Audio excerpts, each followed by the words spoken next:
Halo Sobat Semansa, welcome back to Ramakes, Ramansa Podcast.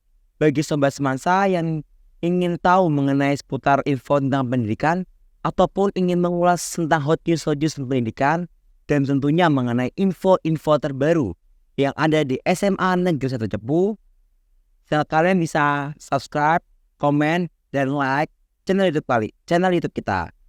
Tentunya kita akan nemenin kalian belajar dan overthinking belum kalian tidur.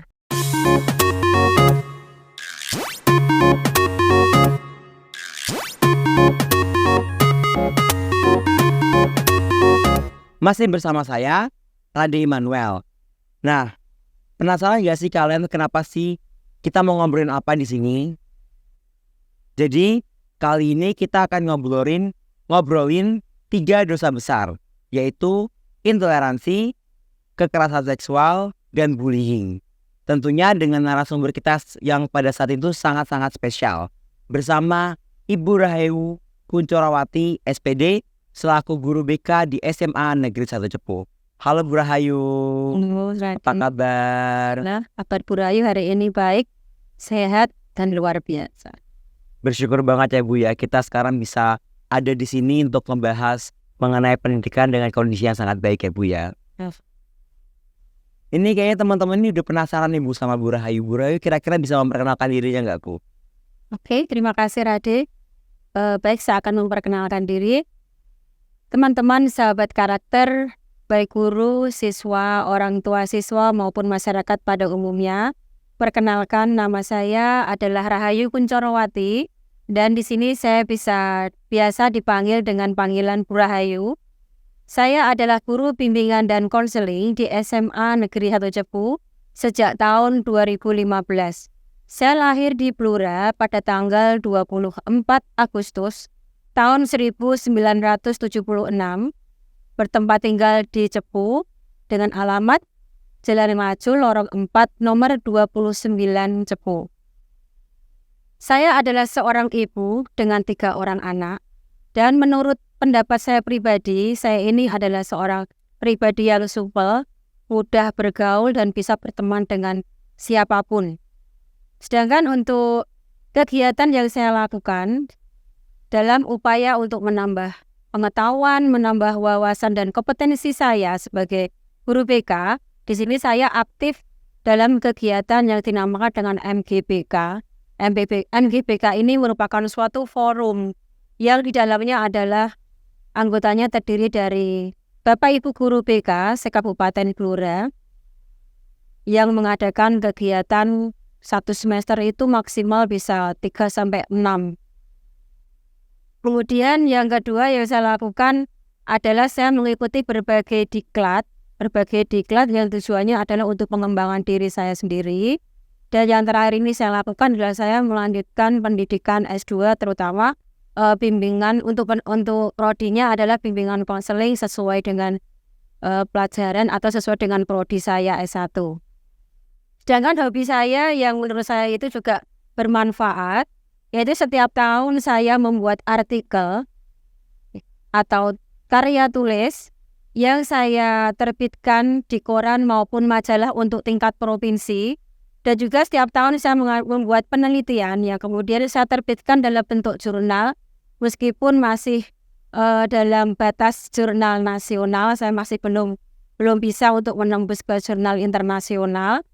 Nah, kemudian saya membuat diktat bimbingan dan konseling. Di situ berisi tentang materi-materi mengenai layanan bimbingan konseling kelas 10, 11, dan 12.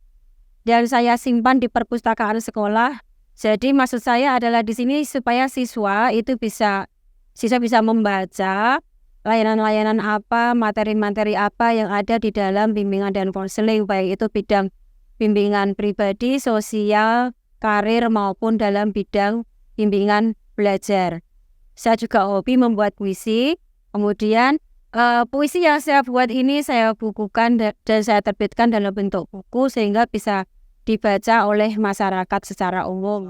Tadi Bu Rahayu bilang Bu Rahayu ada nyimpen buku di perpustakaan ya Bu ya. Nah, apalagi bisa dibaca untuk kelas 10, 11, 12 nih teman-teman ya kan.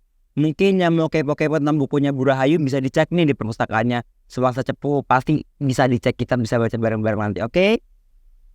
Oh ya Bu Rahayu, di sini saya ingin nanya pendapat Bu Rahayu nih kan, tentang kasus akhir-akhir ini yang viral nih, tentang bullying, intoleransi, dan kekerasan seksual ya Bu ya. Kira-kira menurut pendapat Bu Rahayu sendiri itu gimana? Baik, melihat begitu banyaknya kasus tersebut ya Rade, yang mengarah kepada yang disebut itu sebagai 3 dosa pendidikan sebenarnya, Betul. yaitu tindakan bullying atau perundungan, kemudian kekerasan seksual, dan juga intoleransi. Ini terus terang Bu Rahayu itu sangat miris sekali dengan banyaknya kejadian-kejadian seperti itu. Seperti misalnya itu ada kejadian yang terjadi di Malang di SMP 16 untuk siswa kelas 7. Itu ada siswa yang mengalami kejadian dia sebagai korban, ternyata sampai tangannya itu jarinya putus. Kemudian ada lagi yang di luar Jawa, itu ada siswa yang mengalami tindakan bullying itu sampai berakibat pada tulang hidungnya itu patah. Dan ternyata itu penyebabnya karena memang dari tindakan bullying atau kekerasan yang dilakukan oleh temannya sendiri. Bagaimanapun juga, seorang anak itu adalah buah hati bagi keluarganya. Betul. Dan itu sangat berharga. Saya yakin semua orang tua tidak menginginkan bahwa anaknya itu akan mengalami hal-hal seperti itu. Betul sekali. Dan sangat mutlak bagi orang tua itu untuk memilih pendidikan mana yang paling tepat untuk anaknya, kemudian pergaulan apa yang terbaik untuk anaknya, lingkungan yang seperti apa yang terbaik untuk anaknya, dan juga teman-teman pergaulan seperti apa yang baik untuk anaknya. Saya yakin semua orang itu pasti menginginkan hal yang terbaik ya, agar anaknya itu bisa tumbuh dan berkembang seperti apa yang diharapkan. Tapi sebenarnya untuk tindakan-tindakan seperti itu sebenarnya tidak hanya terjadi di sekolah, Rade, itu sebenarnya. Tidak hanya di sekolah, di lingkungan masyarakat, dan juga yang terdekat saja seperti lingkungan keluarga itu juga sebenarnya juga terjadi. Kenyataannya kan banyak sekali terjadi kekerasan di dalam keluarga. Seperti kejadian-kejadian ada ibu atau ayah yang setiap hari itu mencaci maki anaknya, kemudian melakukan tindakan kekerasan, bahkan sampai penganiayaan kepada anaknya, dan penganiayaan itu bisa mengakibatkan kematian. Nah, ini kan sudah mengarah ke pembunuhan ya. Betul. Nah, ini terus terang saya sangat miris sekali. Padahal yang namanya keluarga itu adalah pendidikan yang paling utama. Yang pertama dan paling utama. Di mana yang namanya seorang anak, ibaratnya kertas putih. Yeah. Karakter apa yang ditanamkan di kertas itu, maka itu akan menjadi pribadi anak tersebut. Andaikan yang ditanamkan itu adalah karakter yang positif, maka anak itu akan menjadi pribadi yang positif. Apabila yang ditanamkan di situ adalah karakter yang negatif, maka seorang anak itu akan menjadi pribadi yang negatif. Mungkin ini juga meskipun tidak 100%, tetapi ini juga pribadi-pribadi yang negatif ini juga menjadi salah satu, mungkin ada di antara mereka itu menjadi pelaku-pelaku perundungan itu. Ini kemungkinan seperti itu meskipun tidak semuanya ya. Seperti yang terdapat di dalam Undang-Undang Nomor 35 tahun 2014, terutama pasal 19, ini mengenai undang-undang mengenai perlindungan anak, di mana semua anak itu berhak untuk mendapatkan perlindungan terutama dari kekerasan seksual maupun kekerasan yang dilakukan oleh peserta didik, kemudian oleh tenaga pendidikan maupun oleh tenaga kependidikan maupun oleh guru, dan juga hal-hal yang lain yang bisa mengakibatkan kekerasan itu dialami oleh seorang anak. Tentunya di sini saya sebagai guru BK dan juga saya sebagai guru pendidik tentunya perlu adanya berbagai tindakan-tindakan preventif maupun tindakan kuratif supaya kejadian-kejadian kekerasan pada peserta didik atau kepada siswa itu tidak terjadi di SMA Negeri 1 Cepu. Gitu, Rade. Nah, kan tadi banyak banget ya Bu ya kasus-kasus pembulian itu di sekolah-sekolah nih Bu ya. Kira-kira itu kenapa sih Bu kok bisa terjadi di sekolah itu? Kira-kira menurut Rade mungkin apa enggak ya jadi di sekolah ya? Kalau terjadi di sekolah mungkin ada Bu, cuman faktornya itu loh Bu ya sebenarnya sedikit dipertanyakan gitu. Oh iya. Sebenarnya bullying, kekerasan seksual dan intoleransi itu Ya. bisa terjadi dimanapun sebenarnya ya. Tadi bisa di lingkungan sekolah, bisa di lingkungan keluarga, dan juga bisa di lingkungan masyarakat. Betul. Sebenarnya anak atau peserta didik atau mungkin juga disebut dengan siswa, selain di rumah itu waktunya itu sebagian besar itu mereka habiskan di sekolah. Nah, memang ada kemungkinan di sekolah pun juga bisa terjadi kasus-kasus seperti itu. Betul. Nah, kalau menurut saya pribadi, kenapa kok bisa terjadi kasus-kasus seperti itu, tindakan-tindakan seperti itu? Nah, ini ada beberapa alasan. Ya. Alasan yang pertama yaitu adanya ketidakseimbangan antara pelaku dengan korban. Tidak seimbang di sini maksudnya itu adanya perbedaan. Bisa juga karena perbedaan fisik, ada yang ganteng, ada yang jelek, ada yang cantik, ada yang jelek, ada yang gemuk, ada yang kurus. Tapi Rade nggak mengalami perundungan ya? Ya begitulah Bu. Begitulah ini maksudnya ya tidak. Tidak terjadi. Oh tidak, alhamdulillah. Kayaknya Rade ini karakternya ini sangat kuat kali. Tidak lemah gitu loh ya. Percaya dirinya juga tinggi. Nah, kemudian juga karena adanya ketidakseimbangan kepandaian, ada yang pandai, ada yang bodoh. Kemudian adanya juga komunikasi yang berbeda. Ada yang komunikasinya lancar, juga ada anak yang cenderung untuk pendiam. Pendiam ini termasuk yang dinamakan dengan anak introvert. Misalnya dia cenderung untuk diam, tidak banyak bicara, tidak bisa bicara di depan umum. Dia lebih suka untuk menyendiri. Nah, ini dimanfaatkan oleh para pelaku itu untuk kepentingan dirinya sendiri, sehingga dia melakukan tindakan-tindakan yang mengarah kepada tindakan bullying atau perundungan tadi. Nah, kemudian alasan yang kedua karena pengaruh dari teman sebaya. Ini ada teman yang mengajak, kemudian dia ikut-ikutan. Oh, ternyata asik sekali ya, bisa menyakiti orang lain ya. Nah, ini teman yang tidak baik itu akan memberikan pengaruh yang negatif juga kepada dia. Nah, kemudian yang ketiga adalah kurang mendapat perhatian sehingga jatuh korban. Kurang mendapatkan perhatian sehingga jatuh korban. Maksudnya ini adalah perhatian dari pihak sekolah. Kok bisa begitu ya Rade? Nah, ini baik akan saya jelaskan. Ini maksudnya bagi korban ini biasanya dia akan cenderung untuk diam, tidak mau menceritakan apa yang terjadi pada dirinya. Dia merasa malu, atau mungkin dia ingin bicara tapi dia mengalami suatu ancaman dari pelaku tadi, bahwa dia tidak boleh untuk menceritakan kepada siapapun, baik itu kepada teman, kepada pihak sekolah, guru BK, kepala sekolah, ataupun kepada orang tua juga tidak diperbolehkan. Nah, akhirnya penanganannya jadi lambat. Jadi kalau menurut saya seperti itu. Sehingga terjadi kan kalau nggak ada yang memberitahu kan tidak satu orang guru BK itu mungkin bisa mengampu siswa banyak sekali ya, bisa 300 lebih itu satu guru BK. Tidak mungkin kita bisa memantau satu persatu kalau tidak ada keterbukaan dari korban tersebut. Tadi. Nah, dari beberapa faktor tersebut ya Bu ya.